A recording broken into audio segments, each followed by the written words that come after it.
Tirurangadi today news അപ്ഡേറ്റിലേക്ക് സ്വാഗതം. ഇത്തവണ Amiya gold and ഡയമണ്ട്സിൽ തകർപ്പൻ ഓഫർ ഓണം സ്വർണ്ണോത്സവം 2024. ആമിയ ഗോൾഡിൽ തുടക്കമായി ഓഗസ്റ്റ് 1 മുതൽ ഒക്ടോബർ 31 വരെ ബമ്പർ സമ്മാനം 100 പവൻ സ്വർണം, ഒന്നാം സമ്മാനം 25 പവൻ, രണ്ടാം സമ്മാനം 10 പവൻ, മൂന്നാം സമ്മാനം 5 പവൻ. കൂടാതെ 1 ഗ്രാം സ്വർണം വീതം 1100 പേർക്ക്, 100 ഗ്രാം വെള്ളി വീതം 100 പേർക്ക്. ഓരോ പർച്ചേസിലും കൂപ്പൺ ചോദിച്ചു വാങ്ങാൻ മറക്കരുതേ. ആമിയ ഗോൾഡ് ആൻഡ് ഡയമണ്ട്സിൽ നിന്നും ഓരോ പർച്ചേസിനൊപ്പവും ഉറപ്പായ സമ്മാനങ്ങൾ. വാർത്തകൾ വിശദമായി. തിരൂരിൽ കാറ് ഡിവൈഡറിലേക്ക് ഇടിച്ചുകയറി ചെമ്മാട് സ്വദേശി മരിച്ചു. അപകടത്തിൽ ഗുരുതര പരിക്കേറ്റ് ചികിത്സയിൽ കഴിയുകയായിരുന്ന ചെമ്മാട് സന്മനസ് റോഡ് കല്ലുപറമ്പൻ കുഞ്ഞീദു ഹാജിയുടെ മകൻ കുഞ്ഞിപ്പോക്കറാണ് മരിച്ചത്. 56 വയസ്സായിരുന്നു. മൃതദേഹം തിരൂരങ്ങാടി വലിയപള്ളി ഖബർസ്ഥാനിൽ മറവു ചെയ്തു.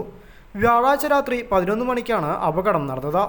വയലത്തൂർ ഭാഗത്തു നിന്നും വരുന്നതിനിടെ നിയന്ത്രണം വിട്ട് തിരൂർ ബസ് സ്റ്റാൻഡിന് മുന്നിലുള്ള ട്രാഫിക് സർക്കിളിലേക്ക് ഇടിച്ചു കയറുകയായിരുന്നു.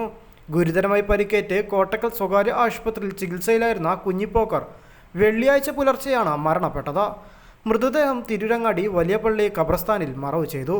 മുഹമ്മദ് ഷാഹുലാണ് മകൻ. News bureau, Tirurangadi.